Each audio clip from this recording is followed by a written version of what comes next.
Opisyal lang nakuha ng Rain or Shine ang kanilang ikatlong panalo ngayong Governor's Cup after ng 2 straight losses ng koponan sa simula ng komperensya. Kung saan dito, nagawa ng Ross na talunin ng hotshot sa isang dikit na laban. Kaya naman sa isang panayam, sinabi mismo ni Coach Yeng na magandang experience raw ang panalong ito para sa kanyang mga bata. Maganda yung laban. Magandang experience para sa mga bata na natututo silang manalo sa mahigpitang laban. So sa amin, napakahalaga ng experience na yun. Natututo sila. Pero sa kabila ng victory na yan, namin din ni Yang Giao na bahagyang nagalala siya sa huling mga minuto ng laban.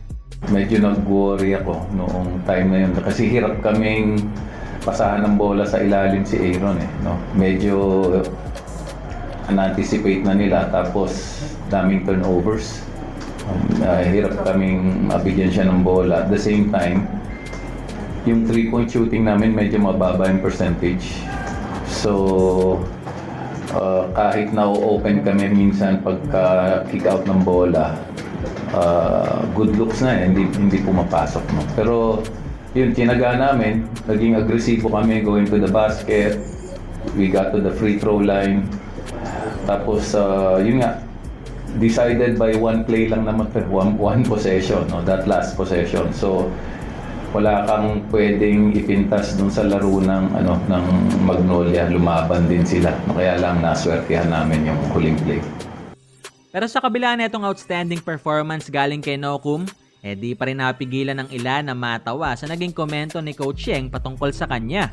Nagtitiwala naman kami dun sa diskarte niya. So kung may drive niya, meron siyang tira, desisyon niya yun. Pero kung nag-collapse yun at hirap siya, naka-spread out naman yung mga pwedeng tumira din. So actually, yun nga, yung sabi mo, nag-i-improve yung decision making niya.